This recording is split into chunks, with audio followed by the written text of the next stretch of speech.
guy. A group of U.S. government workers, before I get into Alan Fry's research, talking about dosages of radiation, just to remind you of what happened to embassy officials and spies and so forth in Cuba, and again, also in Guangzhou, China, which is where the U.S. Embassy is in China. It's not in the capital, Beijing. It's in Guangzhou. And in both places, but especially in China, you had a group of U.S. government workers that were potentially exposed to unexplained phenomena. This is in Cuba. And this was dismissed by the U.S. government. They said, it's just psychosomatic. There isn't anything really real here. And yet now, going back to the end of July, I mentioned it briefly, they had actual physical tests done, brain scans, MRIs by a lot of different machines, and they saw that there was actually less white matter in their brains, and that there was also less connectivity in the areas that control vision and hearing compared to similar healthy people of their age. They said the findings from the University of Pennsylvania researchers are the most specific to date about the neurological condition of the U.S. diplomats, the spies, and their families who reported strange sounds and sensations while serving in Havana between 2016 and 2018. The doctors found significant differences in their brains compared to a control group, but they wouldn't say that it was caused by what happened in Cuba. That's just purely coincidental, right? The FBI enlisted in 2017 to investigate what the U.S. has called targeted attacks. So they believe they were targeted attacks, but they don't really want to draw a conclusion there, because then that's going to have political implications. It's also going to have monetary implications for the U.S. government, so they don't want to go there. But in reality, what they did was they took 26 Americans who served in Cuba. They also included workers and relatives who lived with them. Altogether, they brought the total to about 40 people. They used a battery of advanced MRIs. Researchers created a detailed map of their brains, including the pathways and the connections that let parts of their brains communicate with one another. They said it took a computer more than 24 hours of processing time to create the maps using custom software, reports NBC News. And then they compared those results to a map that was made of MRIs of 48 individuals of similar age and similar ethnicity. And what they found was a physiological difference in white matter that has to do with cognitive ability as well as connectivity. They did not study the people from Guangzhou, China. Now, when we look at this, and we've reported on this strange phenomenon in the past, the individual said that they heard strange sounds. And again, they don't have any explanation for it. The explanation, however, may lie with research done by Dr. Alan Fry. He was the first guy to actually study the effects of microwave and cell phone radiation. And maybe we ought to listen to what he found about 50 years ago, as we are rushing headlong into 5G in the same way that we started dumping fluoride into the water. There's a lot of indications and a lot of similarities between these two. Yeah, we're going to have a mass dosage here of unspecified amount, and they don't care about your consent. We'll be right back. Stay with us. Welcome back. Let's talk a little bit about what's going on. I mentioned the new test that actually looked at the physiological condition of these people who complained about severe headaches and disorientation and other symptoms. They said that they'd heard sounds, and they got quite ill in the Cuban embassy, and they also had similar things happen to a fewer number of people at the Guangzhou embassy in China. And the University of Pennsylvania did detailed MRI studies and found that there were physiological differences in their connectivity as well as in white matter. And so as we look at this, is this some kind of a strange aberration, or is there a long history of electromagnetic radiation, cell phone radiation, if you will, microwave radiation, correlated to brain damage, correlated actually to cancer as well, and also to behavioral modification? A scientist, Dr. Alan Fry, who worked for the U.S. Naval Medical Research, documented this going back into the 1960s, but especially throughout the 1970s and the 1990s. As a matter of fact, a group called the Cellular Phone Task Force has put up an entire website dedicated rather to his work, putting up links to articles that he has produced, research that he has done, something that they call the Frey effect.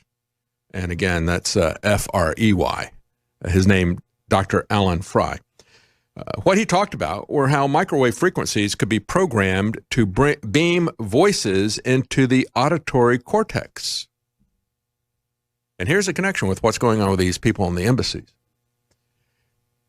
In the early days, as I point out, we had the discovery of microwave radiation that led to microwave ovens. They had technicians who were working out in the field, and they would set their coffee cup on top of the microwave generator, for their radar and so forth. And they would notice that the coffee would heat up. And after a while, some enterprising people said, hey, we could use that kind of radar, the kind of microwaves, we could use that to heat up anything that's got water in it. And the microwave oven was born. And the people who first did that, Amana, called it the radar range, if you remember that, right? And so they were looking at heat, and they measured heat as how much radiation you were getting. Dr. Frey had a different experience. He said in 1960, when he was then 25 years old, he was working at GE's Advanced Electronics Center at Cornell University. He had a technician who came to him and didn't say, hey, I got my coffee heated up. No, the technician came to him. He was measuring signals that were emitted by radar stations. But the technician claimed that he could hear radar. So Frey didn't really believe it, but he went with him just to see what was going on. He traveled to the facility where the man worked. He stood at the edge of the radar beam, and he said, sure enough, I could hear it too. I could hear the radar going zip, zip, zip. These people were describing, who were hit in the Cuban embassy, I think they said it sounded like crickets or something like that. I don't know. Maybe it was the same thing. Maybe it was something different. But I think they were possibly related.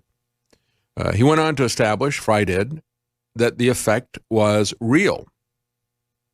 He said, I could hear the radar going zip, zip, zip. He said, the microwave radiation from radar and other sources could somehow be heard by human beings. The hearing, however, did not happen via normal sound waves that cause changes in air pressure that are sensed by your ear, sensed by your eardrum, being pushed back and forth by changes in air pressure. No, it was going directly to the nervous system, and that's how it was being heard. For the next 2 decades, and again, this is on the Cell Phone Task Force website. I'd suggest you go there and take a look at it, cellphonetaskforce.org. For the next 2 decades, Frey, funded by the Office of Naval Research and the U.S. Army, was the most active researcher on the bioeffects of microwave radiation in the country. Frey caused rats to become docile by exposing them to radiation at an average power level of only 50 microwatts per square centimeter. When I saw this, I remembered the research of Michael Aquino.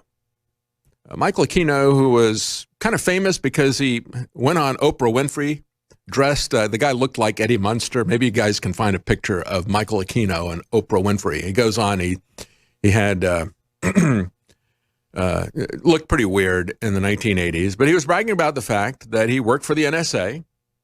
He'd also written a paper called Mind War.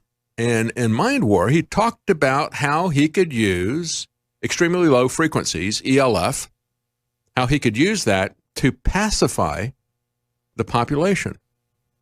And that was in the 80s. Frey, for 2 decades, had been causing rats to become docile by exposing them to radiation at an average power level of only 50 microwatts per square centimeter. All right, we talked about fluoride dosages, excuse me, and we were talking about, how many milligrams per liter. When they measure the dosage of the radiation, they talk about it in terms of microwatts per square centimeter. So let's compare that 50 microwatts per square centimeter with what is the standard allowed in various countries. Now remember, he was able to make the rats become docile by exposing them to 50 microwatts per square centimeter. I'm just going to say 50 microwatts here. In the U.S., the standard is 1,000.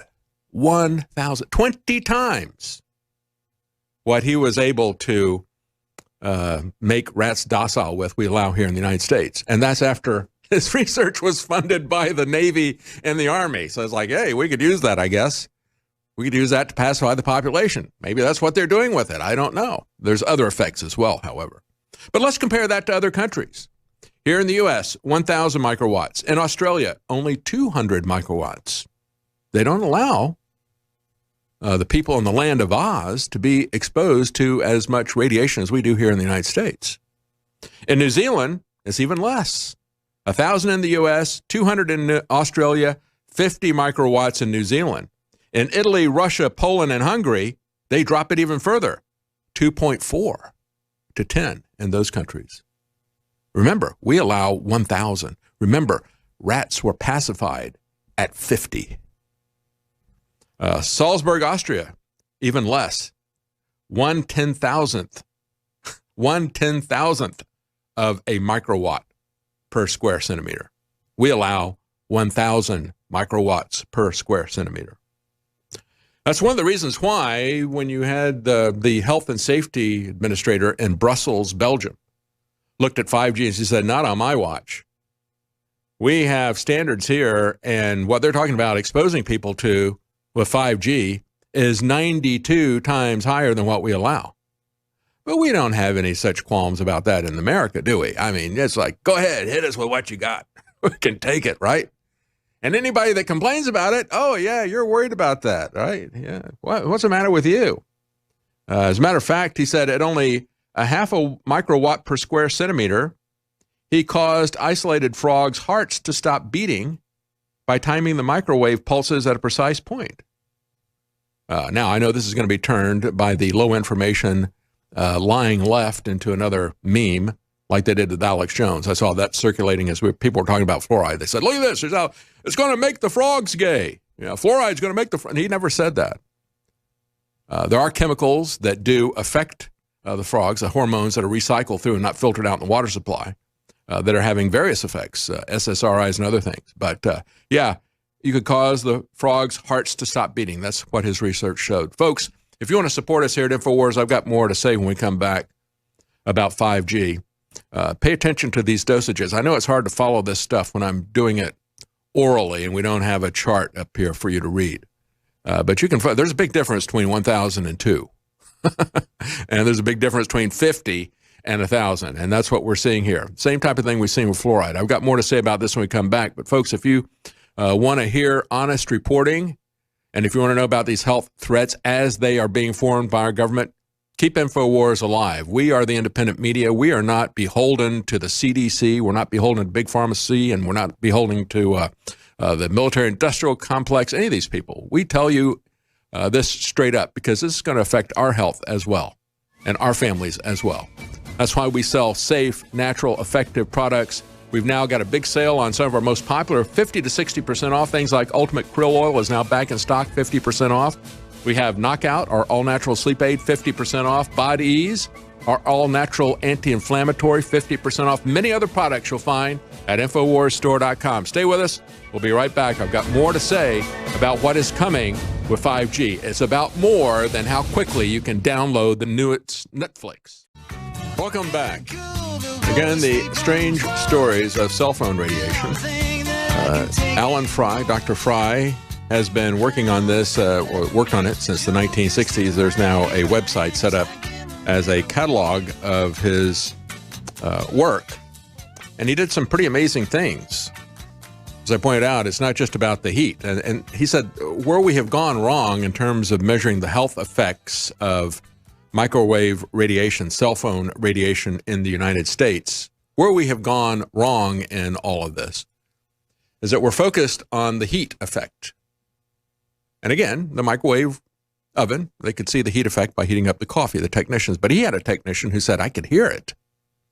And it's not far-fetched to think that the electronic signals would stimulate the auditory cortex because it's simply electronic signals, right? It's your brain and your nervous system are working via electrical signals. So if you inject this microwave radiation in there, it's not surprising that that would be interpreted by this electrical system in your body as sound, even though it isn't sound as we typically see it or experience it with different sound pressure levels. And then he found some very interesting things over the next couple of decades. He was the most active researcher on the bioeffects of microwave radiation in the country. His research was funded by both the Navy and the Army, the Office of Naval Research and the U.S. Army. And so he was able to cause rats to become docile by exposing them to radiation, only 50 microwatts per square centimeter.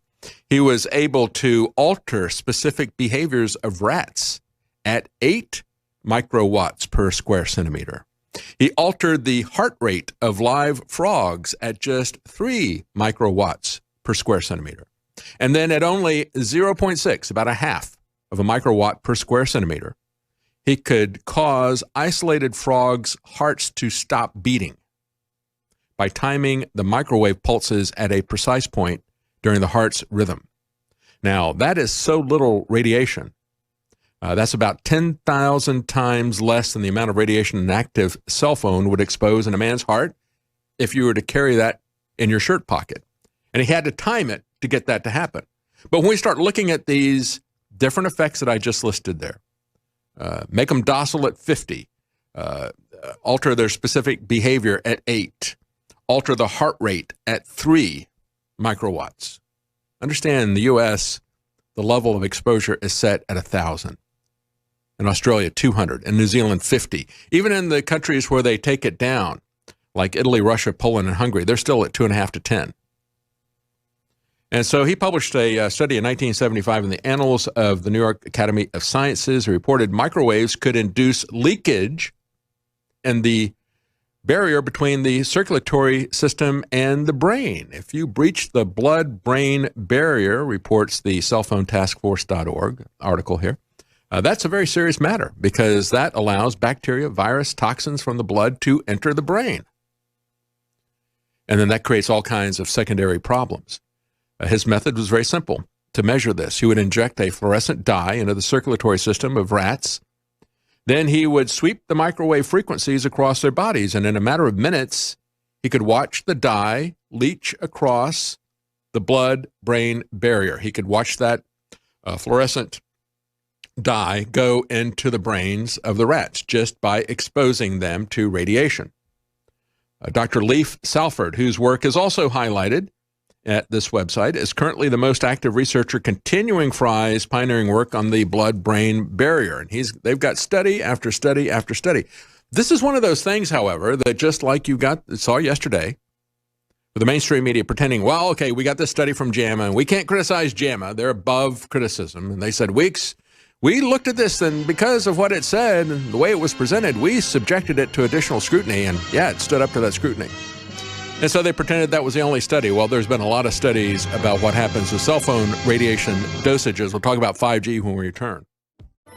Welcome back. We've been ignoring, for the most part, or mocking the health effects of fluoride in the water since it was introduced in 1945. Introduced for the military-industrial complex. They needed a way to get rid of the excess sodium fluoride that was produced as part of the nuclear program, also part of the aluminum industry. And it was the former head of Alcoa, who was head of what was then the equivalent to the FDA at the time, who came up with this idea that, hey, it's good for your teeth. So let's, instead of us paying to get rid of this toxic pollutant, let's let you pay us to dump it into your water so you can drink it, make it go away. I talked to John Rappaport yesterday. He was pointing out that in the early days of the nuclear weapons programs, the complaints from people were not about radiation, but it was about fluoride poisoning. And so they had to find something to do with it. Now we have other industries besides big pharmaceutical companies, besides the military-industrial complex, that have a lot of profits involved. You know, we've given complete immunity to big pharmaceutical companies over any adverse health effects or deaths due to vaccines back in 1986. They said you can't sue them. And that's, we have had people go to the special arbitration court that they created, that they keep secret. And they don't hand out the kind of judgments that you would get if you went to a real court and sued people like we've seen with the glyphosate cases. The glyphosate cases where the only defender of Monsanto and Bayer is the U.S. government, the EPA, the Environmental Poisoning Agency. They're the only defenders of glyphosate in our water supply. But they've got, big pharmaceuticals got defenders in the FDA who defend them for vaccines. And they've given out billions of dollars over the decades. It would be a lot more if they were individual trials. They've given them immunity from that, protected them from that. And they're protected even if they have a faulty manufacturing process. I mean, even if you believe that vaccines are fully safe and effective, if manufactured according to specifications and stored according to specifications and so forth, you still couldn't sue them if they did it wrong, if they manufactured it wrong, if they didn't store it correctly. And we saw that in Samoa. We had a couple of toddlers instantly die when they were given the MMR vaccine. Eventually they came back and said, it's nothing that the manufacturers did. It was probably stored improperly. Well, you still can't sue them, right? You see manufacturing problems all the time in China. You see riots there because people being damaged by vaccines. Any product can have a liability exposure if it's not properly manufactured, even if it is very well designed and very safe. But if people are knowingly putting out stuff that is dangerous, I mean, we've seen this in the past. We've had, remember the exploding Pintos from Ford? And now they've got other issues. We've got a lawsuit that's coming out from Goodyear tires. A lot of people have died because Goodyear created some tires that were designed not to be driven continuously at speeds over 50, 60 miles an hour. They wanted them for just local delivery service, and they were incredibly cheap tires, $50, $60 tires. They sold them to people who were building pretty expensive RVs, and they put them on the RVs. And guess what? You take long trips at highway speeds on RVs, and these tires come apart, and they've had a lot of families killed because of this. And then they found documents saying that Goodyear knowingly did this. They could get sued, but not the vaccine manufacturers. No matter how much they know about the adverse effects of their products or the preservatives that they put in them or the irritants to your immune system that they put in them, no matter how negligent they are in the manufacturing or the distribution of this stuff, no matter how much damage they do to people, they can't be sued. And the same thing is true of the telecommunications industry and their cell phone towers. In 1986, they did it for the vaccine industry. In 1996, Bill Clinton and others passed the Telecommunications Act, giving health immunity, if you will, to the people who were going to be rolling out the cell phone networks. And that was when Dr. Fry got really busy because he had already been working on this for decades for naval research and for Army research. And he knew it could be very dangerous at exposure levels. But you can't object because of the 1996 law. The federal government maintains that your town, your state, cannot object to cell phone tower clusters, even if they're put right next to a school. We've seen this over and over again.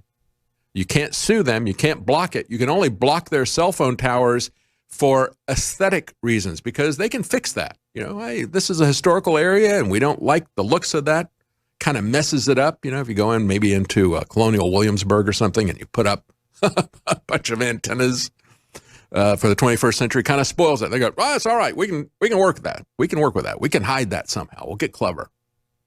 They're still going to put it there. They don't really care. They'll negotiate some kind of aesthetic compromise, but they aren't going to compromise if they put up something that is a health hazard. They don't care. And they maintain that you can't do anything about it. Now, we've had a couple of California lawsuits where they continued on with that. And folks, that is simply a bluff from the federal government. They have no authority to tell you or to tell a city that they cannot protect the health of their citizens.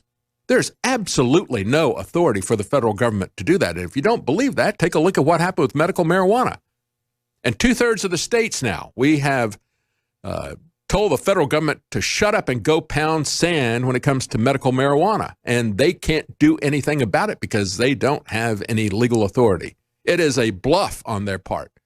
And that 1996 law, as well as the 1986 law protecting vaccine manufacturers, is absolute nonsense. If you had anybody with a backbone that would stand up to these people at the state level, we don't have to take this tyranny imposed on us by these big corporations operating through their cronies in the federal bureaucracy. I mean, we've seen the same thing with GMOs.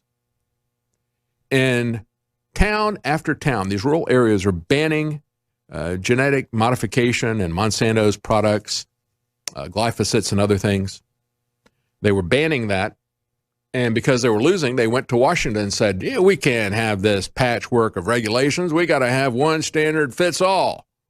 And so we want you to do it. And we want you to take away all the regulations. That's what we want. And they did it for them. They call it the Dark Act. That's what we called it. They called it something else. But basically they said, well, you know, we're going to mess with your labels so you can't inform people of the risks.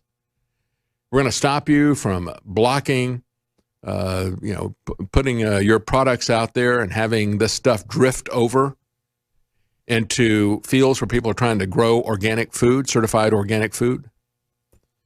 We can stop that at the local level. We don't have to take that kind of federal tyranny, and the marijuana initiatives have shown how we can nullify that kind of usurpation, ignoring the 9th and 10th Amendment. But going back to Dr. Fry's research, he said back in the late 90s, he said, significant research on electromagnetic field interactions with biological systems had its origin in the physics and engineering communities.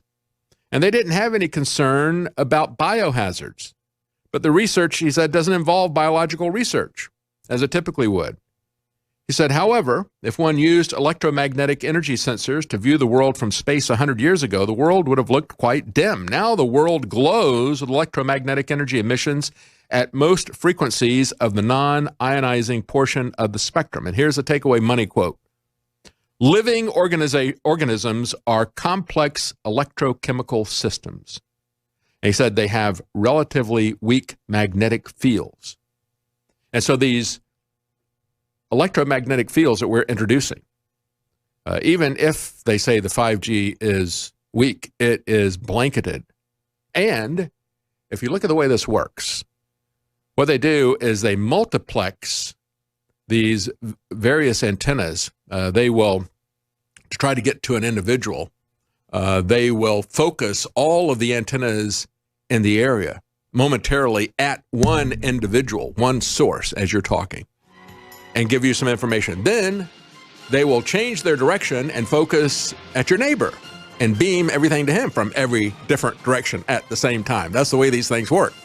And so you're going to be getting, you're not going to be getting a solid state level of energy. It's going to be intense at times. CNBC reported, wow, this is the end of July 30th. CNBC reported Facebook has taken another step in developing its brain-computer interface. The company has a division called Reality Labs. And of course, we've also seen Elon Musk with that hairnet type of thing, but it's actually a brain net.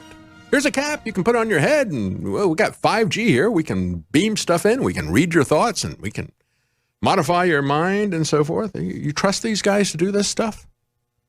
Do you think they're doing any due diligence about safety? The U.S. government is not doing any due diligence about this. All they're concerned about is whether they're going to control the 5G network that controls you and controls your city and watches everything that you do. They want to be the ones who are going to watch and to deconstruct and to maybe suggest things to you. And not the Chinese. That's the competition. They don't really give a damn about you or your family or the health effects of any of this stuff. They just want to make sure that they are the ones controlling it. That's what this competition between the Pentagon and Huawei is all about. We got to protect America. They don't care about protecting you at all. They will subject you to radiation that they full well know is going to cause very dangerous health effects. Why? Because they funded the research. They funded the research, and then they covered it up. and the corporations who want to make money from this. And while we're talking about Elon Musk, he just got sued, by the way. Get video number 1. He just got sued by Walmart. They bought into his bailout, as Zero Hedge put it. This is a unit formerly known as Solar City, which is basically a bailout by Elon Musk for Elon Musk, who happened to be the largest shareholder of Solar City, so it was going out of business. They scammed Walmart. Walmart put solar panels on top of their stores, 240 locations. They've now had fires on the rooftop of 7 of those 240 locations in a very short period of time. As of November of 2018, no fewer than 7 Walmart stores had experienced fires due to Tesla's solar systems, including the 4 fires described above, 3 others that had occurred earlier. They said Tesla routinely deployed individuals to inspect the solar systems who lacked basic solar training and knowledge. They also alleged that Tesla failed to ground its solar and electrical systems properly, that Tesla installed solar panels on site at Walmart stores containing a high number of defects, et cetera, things that were obvious, they said, to the naked eye, including loose and hanging wires. So these are the people who are not really fully qualified, evidently, to put solar panels on the roof of Walmarts, and they want to scan and manipulate your brain. What could possibly go wrong? As Zero Hedge points out, until now, the general public is only aware of the remarkable ability of Tesla cars to spontaneously combust, at least when they're not smashing into random things while on autopilot. Play that clip, video clip number 1. This is one of the latest things to come out. I think this was in Puerto Rico. If you look at this Tesla that went crazy. Now, I don't know if this is, you guys got that video number 1? Okay, go ahead and play it. I don't know if this car is pulling up slowly. All of a sudden, it accelerates, smashes the car in front of it. It's pulling into parking space. Now it just goes wild, doing donuts, nearly hit that pedestrian there, and you see this thing going round and round. It never stops. I mean, it's smashed up the front there, but of course there's no engine in the front. The battery is underneath the floor, and since it hasn't compromised that, the thing is still going round and around and around. And where it stops, nobody knows. And then we've also had a lot of pictures of them spontaneously combusting. They're happening over a couple of days, and they had the solar panels spontaneously combust on the top of Walmart. And yet, what is really strange about all this, I mean, you talk about cognitive dissonance. Walmart is continuing with their purchase of self-driving trucks from Tesla.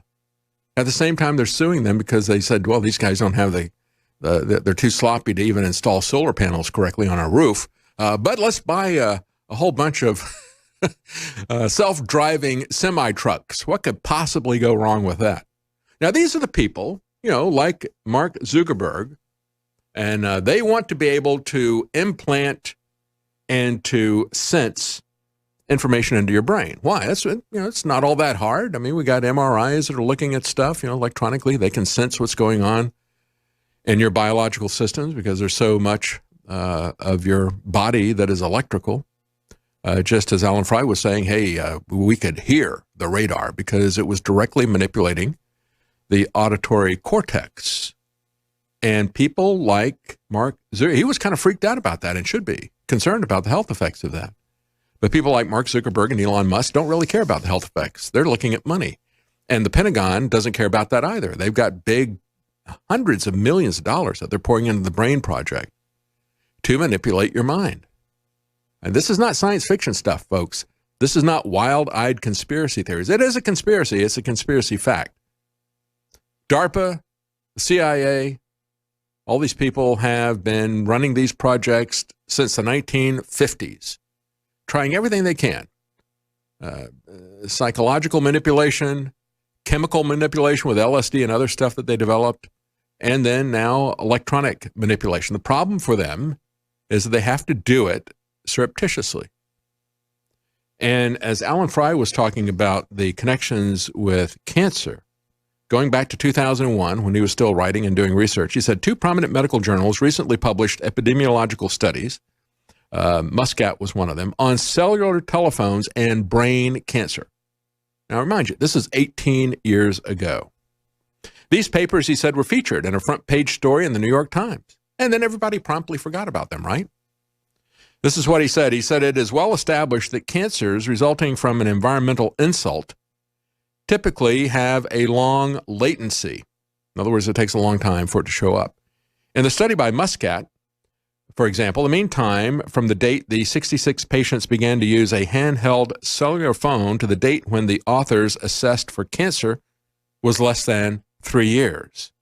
A considerable body of cancer literature indicates that a statistically significant increase in cancer is unlikely to appear in such a short time, even if the exposure caused cancer. Thus, a no-effect result would be expected in these small groups, even if handheld cellular phone radiation exposure did cause cancer. But he goes on to say this happened in such a short period of time, and we got all these studies showing that this is why, even as Apple was saying there is nothing to worry about from cell phones and brain tumors and that kind of stuff, they still had it in the terms of service buried there, a disclaimer saying we have no liability for this. Do not hold it next to your head. Do not hold it next to your body. Don't put it next to your heart. Don't put it next to your genitals. Don't put it next to your brain. They know this. They've known this for a long time. And now they're bragging about the fact that they're going to beam in 5G from space. Not 1 inch of the globe will be free from radiation, they brag. And this is SpaceX, Elon Musk, bragging about this. The network will tell you about his network of satellites when we come back. Stay with us. As I said just before we're going to break, people are talking about how many satellites are going to be put up as part of 5G. It's not just the antennas in your neighborhood. Yeah, again, if you really cared, you could get your community together and you could push back, even though there's a Telecommunications Act, 1996, from the federal government that Bill Clinton signed to protect the telecommunications industry, just like they protected the big pharmaceutical industry from any liability, product liability, or damage that it did to people with vaccines in 1986. 10 years later, they did that for the cell phone companies because they wanted to have a network of cell phones. It has worked out so well for the surveillance state, hasn't it? All those warrantless searches with stingray devices, all that snooping and spying they've been able to do by having you buy Big Brother, your cell phone, you buy that cell phone, and as they bragged about it, the NSA did on those slides that were leaked by Ed Snowden. They said, who would have thought in 1984, and they show a picture of the iconic 1984 commercial for the Macintosh that was done by Apple. And they said, who would have thought in 1984 that this would become Big Brother? And then the next slide shows Steve Jobs holding an iPhone. And then the third slide says, and that the idiots would line up to buy it. That's the way they see you. You're the sheep. You're the ones who don't know or don't care that you're being watched. There's the slides right there. You don't know or care that you're being watched. Why? Because this thing entertains you. And now they know they can sell you 5G because you'll be able to download Netflix movies. You'll be able to download them in your Tesla. You'll be able to download them on your phone without any wait time whatsoever. And who cares about the privacy issues? Who cares about the health effects? We don't care. Just give me a movie. Entertain me. Come on. Start it right now. I can't wait. I can't wait. My whole life is tied up in this little phone that I want to watch. And, of course, what are they going to be giving you on Netflix? They're going to be giving you movies done by Barack and Michelle Obama telling you that you need to be nice to your new Chinese overlords when they take over the factory. That's their first movie coming out. It's just propaganda. All of it's propaganda. They're talking about propaganda. YouTube is now taking down, listen to this. YouTube took down robot fighting videos. Now, I don't know if this is Robot Wars or Battle Bots. These are things I used to watch with my sons way back. It's a competition. I think it started in the UK. They called it Battle Bots. People would do these homebrew robots. And there it is right there. Good job, guys. And, they would set them up. They'd all have different approaches. And it was really a lot of fun to watch this thing. And, we watched that. They had one in the U.S. called Battle Bots. But now they're taking these down off of YouTube. Why? Because they said it's animal cruelty, quote unquote. According to their guidelines, It violates community guidelines and amounts to animal cruelty. Oh, this is so, you know, it was flagged, deleted upon review, they said. So they actually said they reviewed it, you know, kind of like they reviewed this show's channel when they took it down, I guess. Deliberate infliction of animal suffering or the forcing of animals to fight. So here's the question. Why is this being done by YouTube? Are these, as people have said, is this Skynet coming to life here and protecting its own? One commenter said, YouTube, artificial intelligence becomes sentient and it targets robot violence, shut down as the first act of rebellion. Another person joked and said, robot lives matter. Well, it does matter to Google. Google, after the DARPA competition for autonomous robots, Google bought every single company that had any kind of promise. And I mean, not just Boston Dynamics, but some of the companies where the robot could barely move, they bought that. And that was a competition that was sponsored by DARPA. You know, saying, oh, well, you know, we need these robots because if we've got another Fukushima, they need to be able to go in and shut down the thing without having any humans exposed to radiation. That was the justification. But of course, DARPA's very first competition was autonomous vehicles. And we see where that is going in terms of controlling people as well, don't we? And so if Google owns most of the robots, and if the plans are that we're going to be welcoming robots as our pets, as our spouses, you know, pet robots, sex robots, our only friend robots, if that's what we're going to be doing in the future, and we're going to be buying these products from Google, Google doesn't want to show you videos of these things being abused. They don't want you getting any ideas as they roll these things out to law enforcement that you might want to build your own robots to attack, to counterattack. That really doesn't fit their business model, does it? We want to protect Skynet. You get the wrong ideas if they model this for you on YouTube. So it makes perfectly good sense to me that they would shut this thing down. I don't know if that was a aberration in their algorithms or not. But let's get back to 5G for a second. 5G from space, not 1 inch of the globe will be free from radiation. So this goes beyond this protection of antenna clusters, which are going to be everywhere. Every 50 feet, they're going to have one of these things. And they reply, well, yeah, we're going to have antennas everywhere. Just like I said, you know, the tech reviewer who went up to Connecticut, he said, this is kind of crazy. This is really kind of brute force of putting antennas everywhere here. And they're still having dropouts and everything. Because the way this thing works, even though they say that they have low power, that doesn't necessarily mean anything because in America, low power isn't perceived the way the rest of the world is. We have 20 times the amount of radiation that we allow people to be dosed with compared to the number 2, Australia. And Alan Fry has documented the health effects of these types of things, how it can affect your behavior. It can make you docile. It can interfere with your heart rhythms and so forth. Is that perhaps why we saw the study that was quickly covered up about 5G radiation? They said, yeah, you know, just like we've seen with cell phone studies where it showed an increased risk in brain cancer and other types of cancer, we saw that 5G radiation increased brain and heart tumors. But it's okay because it was mostly in males, so let's not worry about that. Just like they said, well, we first discounted this information about the effects of fluoride because when we looked at the fluoride levels that were urinated by the pregnant women, it only affected men. So that can't be right. But then when they looked at it from a standpoint of the fluoride intake by the pregnant women, they said, well, it affected them both equally. Oh, so now we got to be concerned about that. So when we look at this type of thing and we see, even if it is set up for one gender or the other, because there are 2 genders and they are biological as well, we should be paying attention to this. And we should especially pay attention to the fact that even if we wake up and we get concerned at the local level, and we can stop the people from dumping the fluoride in our water, we can stop the people from putting these antenna clusters right next to the nursery of your kid, or right next to the elementary school where your kids are spending all their time. We can stop that. We can stand up to the federal government and we can stop that, but we can't stop it if they put it in satellites. And this is the plan. In November of 2018, the U.S. Federal Communications Commission, just this last November, authorized SpaceX, owned by Elon Musk, to launch a fleet of 7,518 satellites to complete SpaceX's ambitious scheme to provide global satellite broadband services to every corner of the Earth.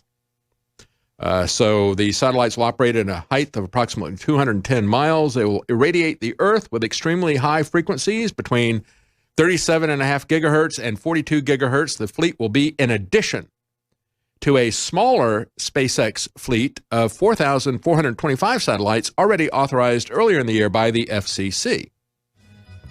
You're not going to be able to get away from this because they're going to go to space and they're going to beam it back. This is starting to sound more and more like Hugo de Garis's Art of Like War, where the global elite go to war with those peons of us who are left on the earth with their higher technology. Folks, this is a weaponized war. This is a weaponized war. We'll be right back. Stay with us. Welcome back. Hackers disrupted the website of the Russian embassy in the UK for 20 hours. This was published yesterday. The attack started on Monday, and they said it went on for 20 hours. And, of course, we had in Texas over the weekend, we had 23 separate Texas towns, as reported earlier in the week, hit by ransomware attack at the same time, simultaneously. This has been done in many other cities, costing people millions of dollars, taking down our infrastructure.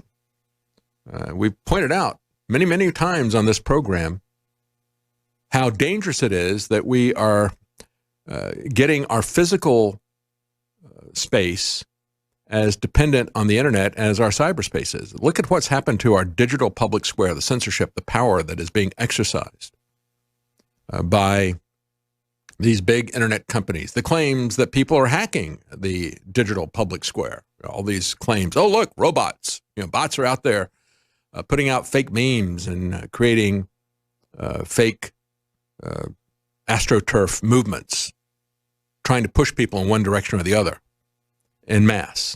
And of course, that is happening. That's exactly what the internet was designed for. Going back to the experiments of Milgram and Ash, it's even more effective to do what Ash did. We put one person in a group and everybody is giving them a fake opinion. That's what the bots do on social media. And they found that most of the people would go along with the obvious wrong answer if everybody was giving them that. That's why they created fake bots, why they created social media in the first place. The whole thing was a psychological experiment, the entire internet, from DARPA. J.C.R. Licklider, a psychologist, proposed it. It got practical in late 1990s, so they funded it to make it work. And now people are looking at this as we integrate all this computer control, rapidly integrating it into our physical infrastructure, our transportation, our power infrastructure. And we haven't solved the cybersecurity issues yet. If we have, we wouldn't have 23 separate Texas towns hit. We wouldn't have the Russians hacked. It was the Russians that were hacked. They were the victims this time. Their embassy was shut down in the UK. Everybody's hacking everybody else. We had all of the Chinese. James Comey admitted the Chinese hacked pretty much every single personnel file of everybody that worked for the U.S. government. Military, intelligence people, bureaucrats, everybody got their information stolen by the Chinese. He said, this is really significant. This is a really big deal. He kept saying, you don't realize what a big deal this is. They can get information on anybody. They can blackmail people. They can find out who they can get. I mean, they hacked Hillary Clinton. They sent themselves a copy of every email that she sent or received. I mean, we're really getting ourselves in a vulnerable position, regardless of what happens with Huawei and 5G. That's just the tip of the iceberg. But it's really going to accelerate as we become more and more dependent on that. So you see these articles coming out the last couple of weeks. U.S. issues a security alert that small airplanes might be hacked. Oh, what could they do with that? If they hack a small plane, fly it into things, right? Oh, nothing to worry about. Let's just press on and let's do more automation of our infrastructure. What if the highways get hacked, they say? Connected cars could gridlock entire cities. Yeah, just take a look at that one accident that happened in California with a truck. Imagine if what you saw with that Tesla car And I don't know if that was a driver. I mean, I've seen some pretty crazy stuff by drivers who get panicked and they put their foot on the accelerator. So I don't know if that was a driver or that was something in the autopilot stuff that was causing that. But just imagine. I mean, this has already been the scenario that's been played out by science fiction writers. Michael Crichton did that years and years ago. Robopocalypse. You don't have to imagine it. It's already starting to happen now. And it's not a theory that these connected cars can easily be broken into. We had the guy who was the subject of Catch Me If You Can, saying it's thousands of times easier to do any of this stuff today than it ever was. It's easier to steal a car. Look at all the videos that you've seen of people stealing cars, especially in the UK. They come up, people hang their keys right next to the door. They get a device that reads that near field sensor right there by the, so one guy stands there at the door of the box. He transmits it over to another guy who's got a similar receiving box standing next to the car. He picks up that signal, retransmits it to the car. The car opens the door and he gets inside and he pushes the button to start it and he drives off. Or he steals whatever he wants out of the car. That's gotten pretty common. So you saw the car and driver story that was up on the Drudge Report yesterday. Lincoln decided they will use your phone instead of a traditional key fob.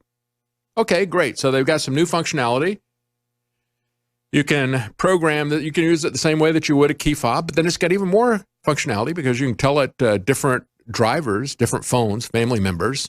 So when you come up to it using Bluetooth, it will sense whose phone it is, and it will do things like customize the placement of the seats and the mirrors and things like that on an individual basis. But of course, anytime you interject something like this, like a phone, they're going to be able to monitor everything that you do. And even if it is more secure, and I don't think it's going to be any more secure, they're going to be able to track the occupants. They're going to be able to track the drivers with greater granularity and report back to the police, report back to the insurance companies, all of this stuff, report back to the NSA so they can put you in the database and kind of figure out what people are doing so they can use it to identify your political, religious beliefs, everything else that you do, predict where you're going to go. Everything that is out there. They don't really care about security or safety or privacy. They simply want to get information on you. Mercedes admits, oh yeah, we're spying on drivers. We're passing the information on to bailiffs in some cases. All of this is there, and there's absolutely no concern about security, privacy, health issues. None of that is of any concern. When I talked about that network of satellites being put up by SpaceX, they're not the only company that's doing that. They're just one of the companies. I mean, they're going to put up a network of 7,500 satellites for 5G. They already, in addition to the 4,400 satellites that had already been authorized by the FCC. So, you know, they're looking at about 12,000 satellites. And they're just one of several companies. Boeing is going to have its own network. OneWeb is going to have its own network, a company called Spire Global. So just to beam 5G at you, we're looking at least 20,000 satellites just for starters. Just for starters. They are really going to blanket the earth with this stuff, and you're not going to be able to stop it by getting control of your local government because it's going to be done from space, and they don't care what the health effects are. When I say that, I mean, just look at what happened with fluoride. Okay, you don't believe that with fluoride. You don't believe it with 5G. Well, let's take a look at what's going on with abortion, right? Health and Human Services said, we're going to start enforcing, under Trump, we're going to start enforcing the Born Alive Infant Protection Act of 2002. So you're not going to be allowed to kill babies if they survive your abortion. How about that? Well, what was the response? New York City said, well, we will forego $1.3 million in federal funding because we'd rather do abortions. Planned Parenthood said, we will forego $60 million in funding because we're really not about health care for women. We're about doing abortions. We'll take a pass on that Title X money.